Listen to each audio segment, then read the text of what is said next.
All right, college basketball in full effect here. A couple of games already underway. Looks like I'm going to have to brutalize myself by watching Miami and Oklahoma State while we do this show. But the good news is I am joined by two guys that'll help me get through it here. Double R1L, Steve Merrill, as well as Adam Trigger, ready to roll here. We got a couple of big games coming up tonight that we're going to want to talk about in some of these big tournaments that are taking place right now. And we saw a couple of good games, really good games last night. We'll talk about Duke, Arizona tonight. We'll talk about Baylor and Tennessee, which we got to see in action last night in the Bahamas. And then, of course, Nebraska and Creighton is a game we're going to cover. Plus, we'll have a few best bets and any games that you guys joining us want to talk about. Drop those in the chat room. As we'll start off, guys, with that Duke and Arizona game here, where it's kind of been going back and forth here. Duke was getting what, 1.5 at one point, I think. Now we're starting to see a little closer to pick 'em, and back and forth nature of it. Here we go. The question is, last time we saw Duke, it didn't work out all that well, Merrill. Is it going to work out better for him here against Arizona? Yeah, we joke about those luck rankings. I looked at the KenPom luck ranking, 364 teams this season, and Duke so far after their 4 games is 330th, I believe, in the luck index. So maybe they're a little bit better than the loss indicates. They're still 4th in the KenPom rankings, by the way, for what it's worth. I don't put a lot of stock into these early in the season, but I think tempo could be the key here. Arizona does like to play fast. In fact, they're the 4th fastest team in the country right now out of those 364. Duke is not nearly as quick as they were under Coach K back in the day. They're right middle of the pack now. Last year, a little bit below average. I think it's a good bounce-back spot for Duke. Still rate them as one of the best defensive teams in the country. And I think that's the difference here. 2 good offenses, but Duke has the better defense. Lean Duke, and it's really going to come down to which team can dictate their tempo. And if Duke can do so, I think they're going to have the edge. Yeah, it certainly feels like it here, Trig. It feels like they've got enough scoring, this Duke team, in order to be able to pull this thing out late. It also feels like we're probably going to have enough possessions, and the points are coming in this game one way or the other. The question is, who do you trust to be able to score buckets late here? And there's not a whole lot to like about this Duke team. Do you think they bounce back after that letdown? Yeah, so I agree with every single thing Steve said. So I'm going to try to just expound on a couple of points that he made here. So this matchup very much favors Duke. The only angle you've got, in my opinion, with Arizona is the fact that they're the home team, right? Like if you put a ton of stock in that, tough, it's a true road game for Duke early this season. I mean, it's going to be a great atmosphere. Outside of that, everything that the matchup completely favors Duke. So I saw this Duke team play 3 times in person last year throughout the course of the season. And one thing I noticed about them, seeing them early in like November, December, and then again in January and again in February, is they got much tougher inside defensively as the season went on. They really lacked that interior toughness early in the season. And then when they got to the end of the season, the NCAA tournament, they were really much tougher defensively on the interior. Now, this year's team is not last year's Duke team, but it's still John Shire. And I know that was a point of emphasis for him coming into this year. So that's a problem for Arizona, because the way Arizona wants to play, as Steve said, they will fly up and down the court with the end goal being getting to the rim before you get to the rim, or getting to the foul line, right? Using their athleticism to get to the foul line. And Duke does a phenomenal job of defending without fouling. So that right there, I think, is going to be a real issue for Arizona. This is not a prolific shooting team. Their offensive numbers are good. Their offensive ranking is good, but they do not shoot from the perimeter extremely well. I think coming into this game, they're like outside the top 250 in 3-point shooting, or it's not very good. Obviously, small sample, only a few games, but that's just not their MO. They don't want to shoot from the perimeter all day. They want to get up and down, get to the rim, get to the foul line, and they've been able to do that against the likes of Canisius, Old Dominion, even Wisconsin, who didn't really have the bodies to defend them. Duke does have the guys to defend them, and Duke has really gotten better. They're better earlier this year at defending the paint. I think that really makes it difficult for Arizona to win this game. Again, you can ride a great home atmosphere to a win. We've seen it happen a million times. But outside of that, I don't see much that favors Arizona in this matchup. So I could only play Duke here. Duke, it is. Yeah, Knipple and Cooper Flagg, two guys that certainly worth keeping an eye on all season long. Will they get it done tonight against Arizona in a bounce back spot coming off that loss against Kentucky?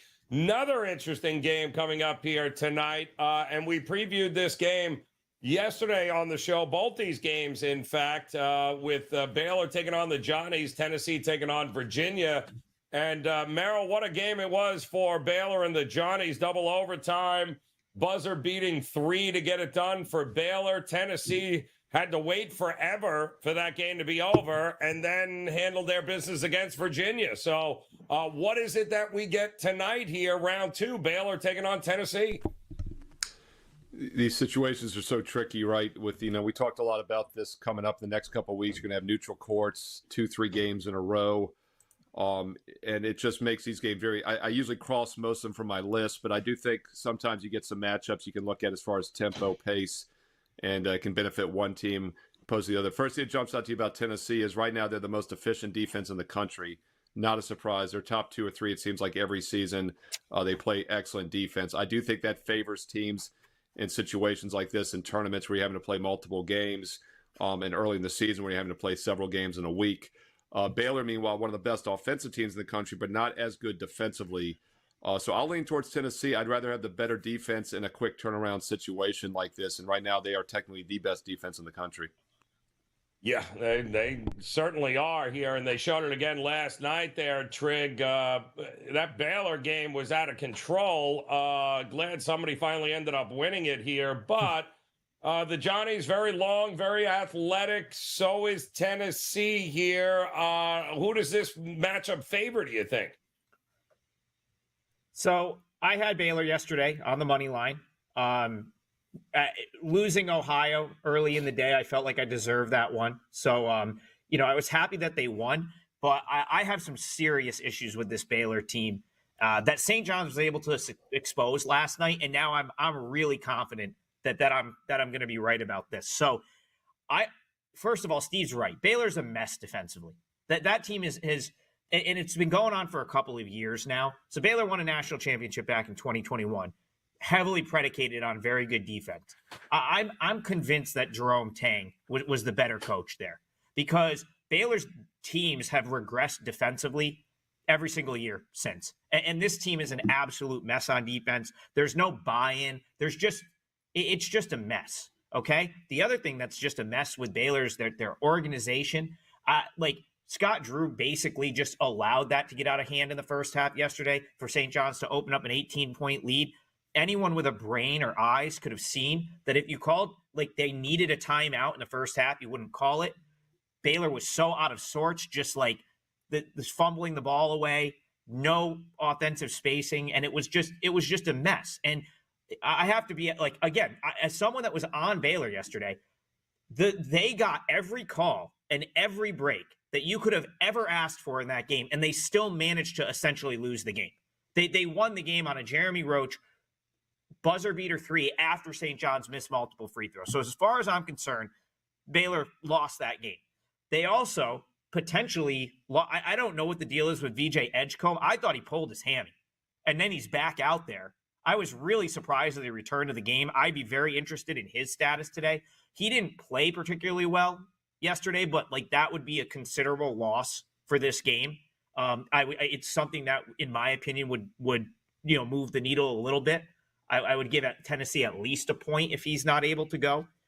And it just goes back to I thought Baylor this year, you go back to Baylor last year, a bunch of elite shooters, but the excuses were made for them. They don't have a big. Well, they don't have interior play, so it's all 3-point shooting. Well, they had Yves Missy, who was the 21st pick in the NBA draft.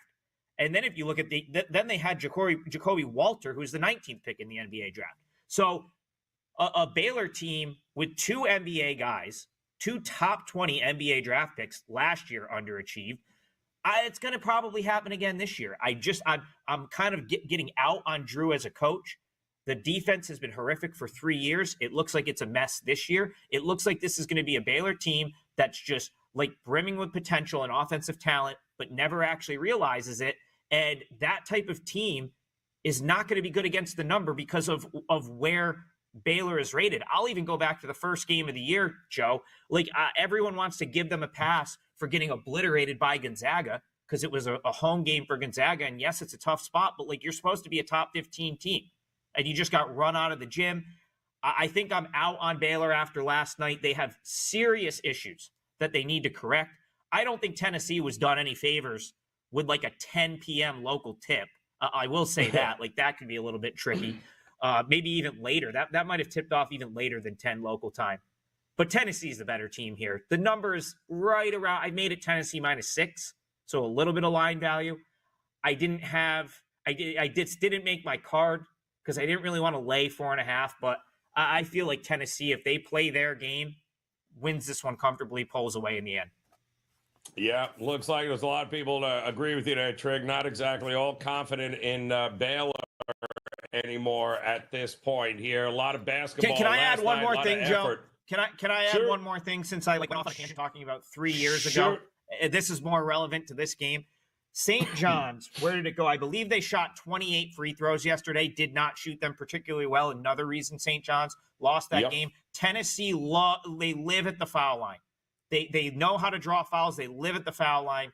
I could see them just drawing foul after foul in this game, and that's another way they probably cover.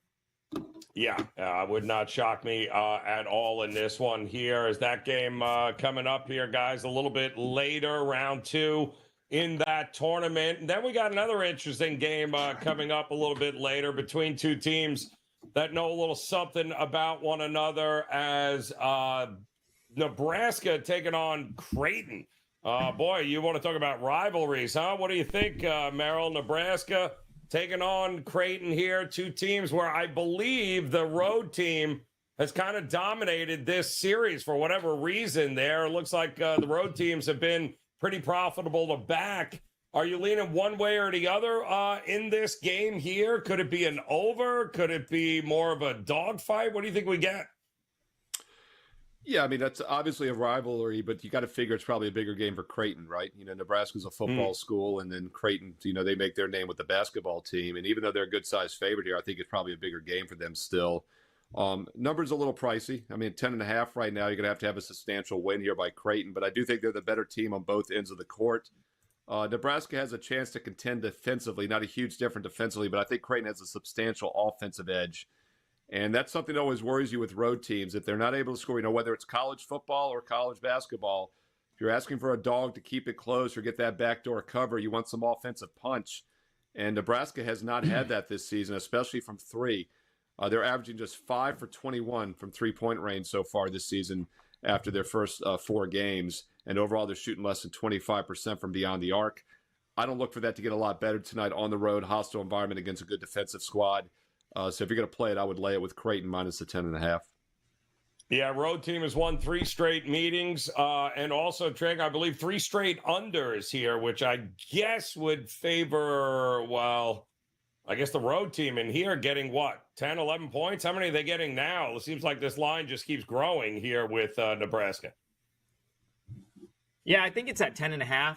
I made this number 10, so I don't see a ton of line value, but I'm pretty confident that Creighton is the right side in this game. I agree with Steve. So a couple of things. Obviously, you mentioned this is a home game. You know, we're in MTE time where a bunch of these are on neutral, but this game is in Omaha. So that's and like Steve said, that's a basketball city. That is, they will show out every time they play at home. So definite home court edge in this game for Creighton, even early in the season. The thing that tempts me the most here with Creighton, Joe, they are an elite shooting team. Shooting team. They were last year. They will be again this year. It's still Kalkbrenner and then guys playing around him. It's the same idea. And so far this season, they're shooting just 31.5% from three-point range. That is going to change at some point, and probably at some point very soon, because they're shooting 18th, or they're 18th in the country in field goal percentage, 52.3%. For whatever reason, the threes haven't fallen yet. But again, we're talking a handful of games. It's a small sample size. If they get hot from three, they're going to be up probably 25 points at halftime. So, like, it's going to be one of those games. I truly believe, like, if this is the game, Creighton breaks out of their little mini three-point shooting slump, it's one of those games where you're looking at, like, where they're putting up, it's like 50-31 or something ridiculous like that, which we've seen Creighton do so many times, right? They always have a game or two where they're just lethal in the first half and they've got a 50 spot on the board at halftime. It feels like this could be that game. So when you're betting it, you could do this one of two ways. Like 10, I think 10 is probably the right number. I think even if Creighton doesn't play their best game, they could pull away and win by 10, maybe win by 11. So maybe it gets there in the end.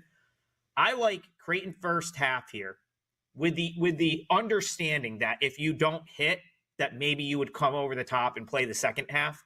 And then just basically you're just betting on Creighton having like a very strong stretch at home for 20 minutes. If you get your money in the first half, get out of there, take your win, go bet one of the other trillion games on today. But if not, maybe you look at the second half, because now you'd be looking at a much more sort of palatable number for the full game if the first half doesn't get there. That being said, my gut says Creighton comes out firing, and if they're hitting those threes, it's a double-digit halftime lead. So I lean Creighton, whatever the first half line is. I think that's the way I would look at this game.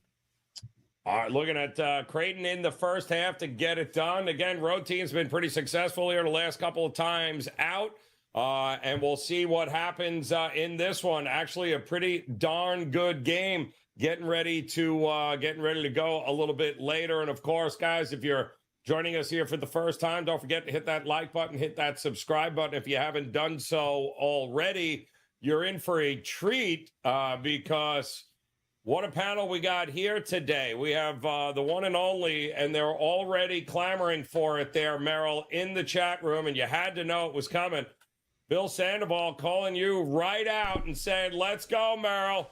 Give us some William and Mary insight. Taking on it. Look at him. He's wearing Trig. He's taking a page out of your book. Damn it. He's got the sweatshirt on. I love it. You didn't see the booby shake coming, did you? Woo, Bill Sandoval, you didn't see the booby shake coming. You knew I had the sweatshirt on, though, because you watched WagerTalk today live at noon Eastern. Hey, look, first thing I'll point out about him is, sometimes the obvious works in sports betting. I'm always a contrarian at heart. Check out Fade the Public video this weekend here in the NFL. But we all knew they're going to play faster. Brian Earl, the new coach from Cornell, loves tempo. I think they're 28th now in the nation on tempo. I think every game has gone over with some substantial line moves. We're talking like 5 to 10 point moves. They've been squeaking over by just a basket here or there, though. So the closing line has been very sharp. And once again, this total went from like 160, 161 up to 164 today. So, the overs have been working. I'm not sure there's much value left with these overs. We'll see what happens. Pleasantly surprised with how well William & Mary's been playing this season. They had that 3-game trip to Winthrop, which we talked about last Friday here on the show. Heartbreaking loss on Friday night. They were up by 13 points outright as a 7-point dog. Gave up a 3 at the buzzer to lose by 1. Had to come back and play Saturday as a 5-point favorite. Lost by 2 to NC Central. But then a nice bounce back on Sunday. A 15-point win as a dog against Georgia Southern. They've been off since, came back home. Now they're at NC State tonight, at Appalachian State Sunday. This is a really tough trip here, but they have been a play-on team so far. And once again, 5-0 to the over. I would not disagree with the over until we see otherwise. A little bit of money has come in on NC State today. This line's gone from 15 up to 16. They've looked pretty good this season, and they've put up 81 points or more in 3 of their 4 games. So should be another high-scoring game tonight. The over would probably be my play if you're going to play it. Oh, looking at the over here tonight, NC State and William and Mary. See, Bill, you asked, and we answered here for you. And, of course, if you have any other games that you guys might be interested in, wanting to hear about, go ahead, drop them in the chat room. We'll get to as many as we can here. And, Trig, got a couple of other very interesting games coming on. I know, and I saw it in the chat room, that you aren't a big fan of Youngstown State maybe so much this year, but there seems to be a lot of people betting them as of late here. This is a game coming up in about an hour from now. And they are a, 5.5, 6-point favorite here against Presbyterian. Youngstown State, for you, it seems to be a lot of people like this team this year. Yeah, I'm not like you said. I don't like them this year in the respect that I'd be really surprised if they. So obviously the Youngstown State team from 2 years ago was the breakout year for them. Last year not quite as good, but I mean without Calhoun, they're not, in my opinion, the same team. I think that they, I actually was pretty surprised at the result yesterday. I did think Monmouth could have got them there. I thought that they would have hung around in that game. The Syracuse result was shocking to me because I figured that would be where Syracuse got their big win and cover. And that game actually doesn't really, the final score doesn't really do Youngstown State much justice because that was in double overtime. So you glance quick and you think, oh, a 9-point loss for Youngstown. That was in double overtime. So absolutely destroyed by Ohio State. I guess that's where I'm at on Youngstown State. When they play, when we get to Horizon League play, and now they're priced as there's serious haves and have-nots in that league. There has been for the last couple of years. When they're priced as a superior option in the Horizon League, let's say they're a 2-point favorite on the road, that's when I'm interested in playing against them. Early in the year against Presbyterian, not interested in fading them. Like I said, if I was going to take a shot against Youngstown, it would have been with Monmouth. It might be tomorrow with Stephen F. Austin. I don't have much of a take on Presbyterian, so that's just not the team I want to take a shot with. That being said, this is 3 games in 3 days. This one is down in Texas somewhere. I believe Stephen F. Austin is the host of this MTE because it's in Nacogdoches. Anyway, that's where Stephen F. Austin is. So now if you get, let's say you get Youngstown, they run out Presbyterian because they're just a little bit better. And now they've got back-to-back win and covers going into Sunday, which will now be a true road game for them. I'm sorry, going into Saturday, which would now be a true road game for them. That might be where I fade Youngstown State. It's not going to be here, but it might be tomorrow with the Lumberjacks, Stephen F. Austin Lumberjacks. Love it. All right, Youngstown State coming up in just about an hour there. Merrill, we talked about this Seton Hall team yesterday, and of course, what do? They go to overtime, so they screw the under that we liked in that game yesterday against your Virginia Commonwealth there, VCU. But now they got to take on a Vandy team. It was a nice win by Seton Hall, but now they got to take on a Vandy team who a lot of people were looking at Nevada yesterday, and boy, I mean, Vandy won the game, but they also gave up, I think, a 12-point lead. A.J. Hoggard, it was a guy that Trig and I talked about, former Michigan State guy, now on Vandy, was big for them. Unless Seton Hall can shut down this Vanderbilt offense, how are they winning this game? And are they worth a shot here? I guess defense wins, right? Well, that's going to be the key here. Seton Hall rates a substantial edge defensively. Vandy rates the offensive edge. But as I said earlier, talking about that Tennessee-Baylor game, I do think the quick turnarounds favored the better defensive team, right? Because fatigue kicks in more on offense, tired legs, especially with the 3-point heavy shots that everyone takes nowadays. By the way, I had Nevada yesterday. That was my client play, so I got that game wrong. So probably not the best person to ask about Vanderbilt right now. But I faded them yesterday. Maybe I was a day early. I think Seton Hall is the way to go tonight. Yep, Seton Hall and Vandy. Seton Hall, maybe another shot at the under here at 134, but I do think that's correlated. Are we going to get enough points from Seton Hall to get that done here is the big question. All right, so Trig, you and I talked yesterday. We laughed. We said, listen, St. Joe's is not going to roll over for Texas Tech. They didn't roll over for Texas Tech, Trig. And now they got Syracuse here coming up at the Legends Classic at the Barclays Center in Brooklyn. Who bounces back here in this spot, do you think? Well, I mean, I got to say I was impressed with both teams yesterday. Syracuse. Are we talking Syracuse, Texas Tech, or? Yes. I guess I'll talk. Let me talk. Tech. Let me talk Syracuse, Texas Tech first. So sure. I was mostly impressed with Syracuse yesterday. If you go back to yesterday's show, I thought they would stay within the number. They even dug themselves a little hole, down 11 at halftime, battled all the way back to take a lead. Really no shame in the loss for Syracuse. They lose that game by 4. And then, of course, yes, Joe, we talked about St. Joe's yesterday covering the number, which they covered easily. Texas Tech sort of nips them in the end, wins 77-78. That being said, I want to just go back and look at what I made the number here because I don't remember off the top of my head. But the point is, I'm going to go back to what I said about Syracuse yesterday. I think to think that they, the early struggle against teams like Colgate, Lemoyne, teams that are from Central New York, where that's their Super Bowl, playing a game at the Dome, whereas Syracuse is still getting into the mix. These are supposed to be easier games. They're obviously going to get the best effort from a Colgate or a Lemoyne at the Dome. That's just how it is. It's been going on for years. Colgate's won that game a couple of times in recent years. So last night was more of the effort that I expected from Syracuse. Now, is it possible that they get out of sorts and ended up getting blown out in this game? I guess, you saw it in the first half a little bit, but I was really impressed with what I saw out of Syracuse in the second half. So I make this, where are we at on this line right now? Is this 11 and a half? I think it was huge. 11 and a half, I think, is what we were seeing. So I always give Syracuse a point for home court at Barclays Center. Right. It's going to be they have a ton of alum in and around the city. There will be a ton of people from Syracuse. I know a bunch that went yesterday. They'll probably stay for this game. It was always a running joke. Madison Square Garden back in the day was Carrier Dome South. Okay, so they'll have the fan edge. They typically play well in New York City. They played well last night. They just didn't get over the hump for the win. Number still feels pretty big here for me. I don't know if I want to step in front of Texas Tech really didn't play their best game yesterday, got away with it, or got away. Or I'm sorry, they lost. Did they lose? They lost that game. Never mind. That's right. This is a loser's bracket game.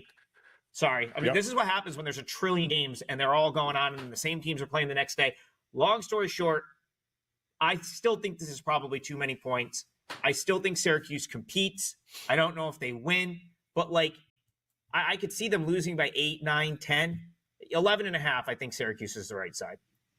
It's a big number, man. It's just an absolute big number. But now you got St. Joe's. Congratulations. I mean, St. Joe's gets to move on, right? And now, so their prize, if I'm not mistaken, is Texas that they'll have to take on in that game tonight. So we kind of have some of these brackets here now and some of these aways. And St. Joe's, by the way, getting 7.5 against Texas. That game is at 9:00 here tonight at the Barclays Center. And I still think that's going to be a very interesting game because those guards, like we said yesterday, can absolutely play. Hey, Joe. With Joe, can I throw something out there that I should have brought this up yesterday, and I definitely think it matters.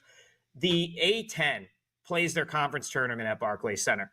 And right. I've noticed St. Joe's has always played really good there. I want to say last year they ended up in the final, or they were really maybe they ended up in the semi of the A-10 tournament. Yep.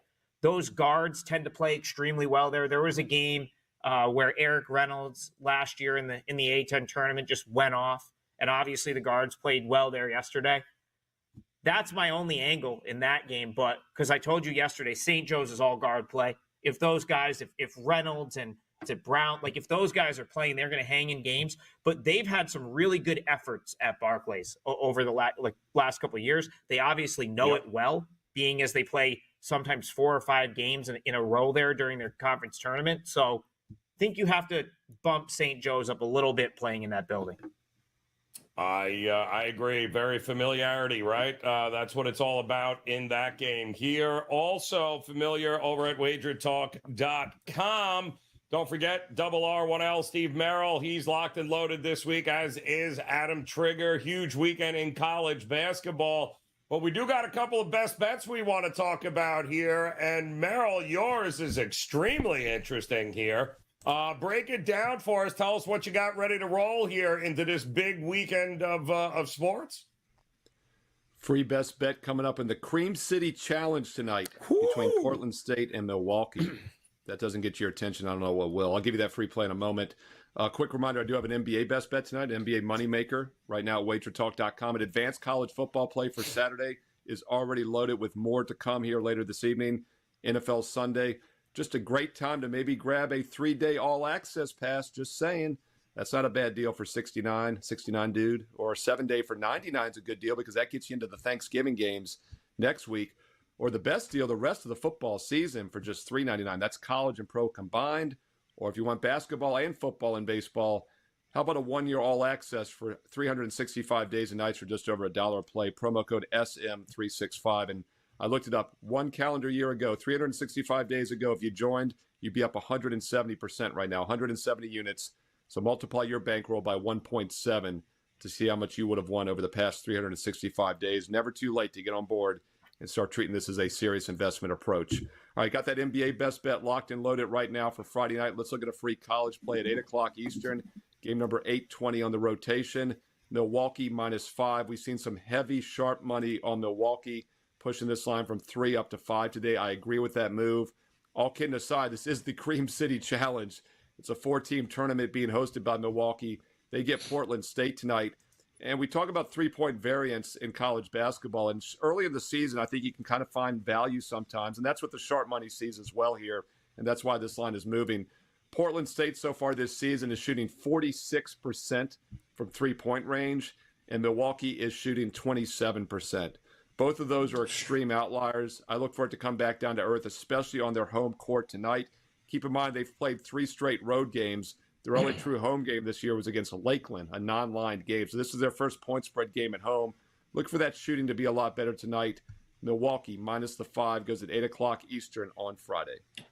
I love it. Look at Merrill digging deep here, Trig, trying to keep up with the Joneses here. What are you thinking, though, for a best bet? And what do you got locked and loaded ready for tonight here in College Hoops? Yeah, so already got 1 win in the win column. Longwood won outright. I had them this afternoon as a 4% best bet, so that's done. 2 more up on my page. I've packaged them together. So 2 more college basketball best bets and an NFL play for Sunday. I won with the Browns last night. So NFL is starting to heat up a little bit, and I've got a 5%er in NFL on Sunday. I will talk about one of the games that is close for me that would probably make my card if I could get information that certain players were back, but I still think the wrong team might be favored. So we're going to talk the game everyone wants to hear about, of course, Colgate and Harvard playing at in Massachusetts, in Cambridge. It's a true home game for Harvard. For me, the 2 players I'm looking for are Austin Hunt and Louis Lesmond, who Lesmond was the best player last year for Harvard. He's the best player that they're returning. Sorry, he's their leading returning scorer. Has not played yet this year. When I got to see Harvard play down in Annapolis last couple weeks ago, he was still in a walking boot. Believe it was an ankle injury from prior to the season, but also that was from prior to the season. He hasn't played yet this year. I do think we'll see him back somewhat soon. I just don't know when. I know the market has played Harvard the last couple times out like he might be back, and he hasn't been. So I'm just trying to sort of read between the lines and see if that will be today, because Harvard took money against Northeastern last week. He didn't play. They got killed. Harvard took money on Sunday at Colorado. He didn't play. They got killed. The other guy I'm waiting for to come back is Austin Hunt. He's a freshman that I think got a little bit overlooked at the beginning of the season, because anyone that sort of follows the Ivy will know the name Robert Hinton at this point. He's one of the top freshmen that's in the entire league right now, the entire Ivy League, and he's a stud. But Austin, I know some people close to the program were very high on Hunt. I was told that he was going to be a big part of what Harvard wanted to do this year. The game I went to down at Navy, he came off the bench, was well on his way to playing starters minutes, and then he limped off with a hamstring injury. We haven't seen him since. So those are the 2 guys. You might need to watch the broadcast here, Joe, and see if either is in the starting lineup. But I would 1,000% play Harvard if Lesmond or Hunt are back. And the reason I think Harvard could win anyway, Joe, Colgate just doesn't have talent this year. This school is 25 minutes from my house. I follow Colgate closely, and they've been a dynasty in the Patriot League for what's going on like 6 years now. Win the league every year, get to the NCAA tournament every year. The problem is they just don't have teams like those teams from the last few years.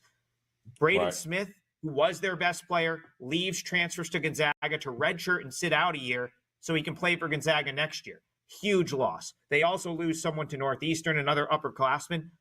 There's just no talent on this Colgate team this year, but they continue to get priced like the team that's won the Patriot League the last 6 years. So they're going to be a good team to fade. If I had the right guys in for Harvard, I'd 1,000% do it. Since I can't confirm it yet, it's not on my client card yet. But Harvard at home plus a what is it, +1.5? I feel like the wrong team's favored regardless. And if Harvard got healthy, I'd be on them without a doubt in this spot. All right, looking at Harvard there. All right, Merrill, one other game here that popped up, and this is right up your alley because we talk about this every show. If you look at Temple taking on Florida State tonight, and by the way, if you didn't know, Jamal Mashburn Jr. there, former New Mexico stud there, if I'm correct, Trig, transferred out, went to Temple to play in Philly, taking on Leonard Hamilton and Florida State. I'm showing, Merrill, that Temple is hitting nearly 42% of their threes this year, while Florida State can't hit water if they fell out of a boat in the three-point range. Something is going to give. So what do you do when you've got these two teams here where one is clearly shooting way over their grade? I mean, 42% from three-point range. They're top 20 in the country. And the Seminoles are hitting just 20%. Something's going to give here, right? Is this where we start looking at the regression monster in one of these games like this? Yeah, something I'll point out, though, the difference between this game and the free play I used is that Portland State's the road team and Milwaukee's playing their first real home game, and they're the team that's due to come back, right? Here it's the opposite, although this game's actually a neutral court. It's Mohegan Sun, so it's in Connecticut, so it's a road game for both teams. But Florida State's shooting really poorly this year in a weird, unusual arena like Mohegan Sun. I don't know if I trust that to all of a sudden get better, whereas Temple probably does cool off a little, like you said, shooting 42% this season overall. So maybe an under, if that's the case, if, Florida State doesn't heat up and Temple cools off, maybe the under 148.5. But in general, I'd like to see that home team that's struggling, the road team that's really hot, because I think that's where we start to see a reversion to the mean.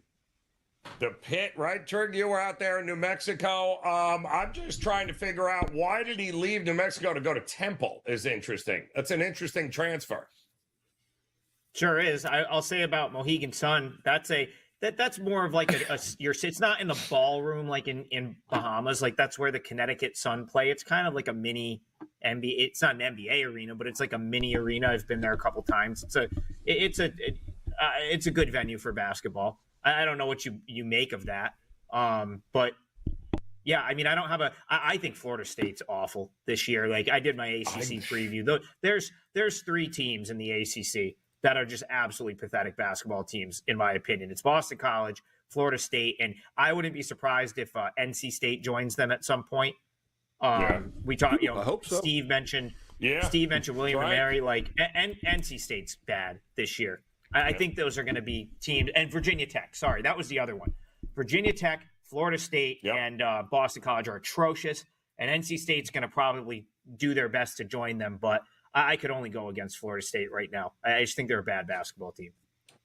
Yeah, well, Temple is going to be a one-man show. If they can stop Mashburn, they got a good chance of winning this game, but who knows?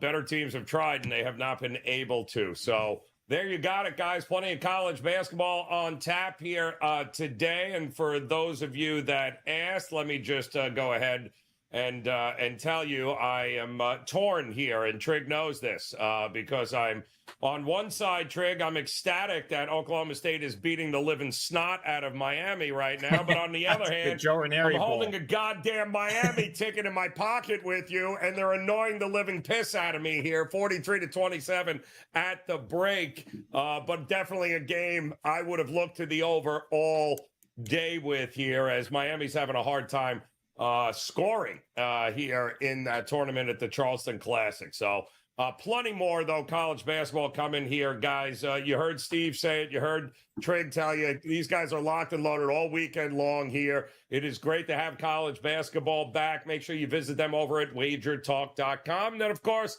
make sure you come back and join us here in just about 30 minutes or so. We will have the NBA tip-off show ready for you as we get ready for week number 2, another Friday for the NBA Cup. With a slate of 9 games, I believe, on tap. We're going to break those down for you, so don't go anywhere. Hit that like button, hit the subscribe button, become part of that Wager Talk TV family, and come back and join us again next week. Another week, holiday week, in fact, for some college basketball, and we'll have you covered here on the College Basketball Tip-Off Show. Best of luck with your plays, guys. We'll see you for the NBA tip-off in about 30 minutes. Good luck.